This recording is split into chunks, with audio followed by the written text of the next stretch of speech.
In today's video, I'm going to teach you how to sort by date range in Looker Studio. Whether you're new to data visualization or a seasoned pro, mastering how to handle date ranges in Looker Studio is crucial for turning raw data into insightful information.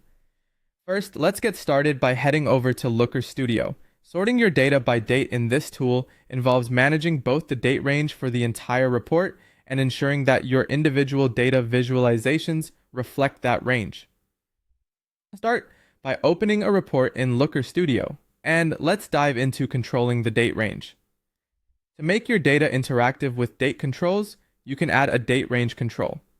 In the toolbar, you'll find an Add a Control option. Click on it and select the date range control icon. You'll want to place this control directly onto your report. After adding it, configuring the control is next. Within the date range control properties panel, you have the flexibility to preset a default date range, like last 7 days or last quarter according to your needs. Alternatively, leaving it set on auto date range allows for automatic updates. Your report viewers can then interact with this control, selecting the dates they wish to view, which dynamically updates the data displayed in your report.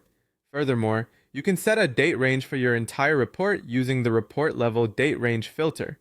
To implement this, edit your report, then navigate to File and click on Report Settings.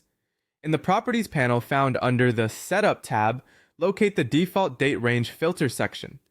Here, choose between the auto setting or define a custom fixed date range that spans your entire report. This function ensures consistency across all visualizations within your report, providing a cohesive view of your data. Now let's shift focus to sorting individual visualizations by date.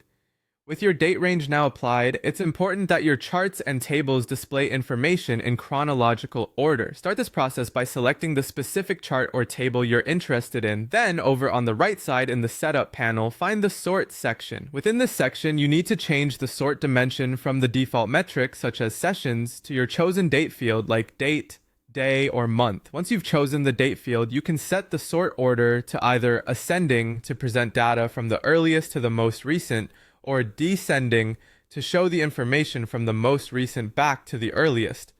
For instance, if you have a column chart depicting sessions over a period of time, and the data isn't in chronological order, select the chart, navigate to the Sort section in the Setup panel, and change the sort order from sessions descending to date ascending. By following these steps, you'll have your Looker Studio report sorted by the desired date range with visualizations that accurately reflect your data in chronological order.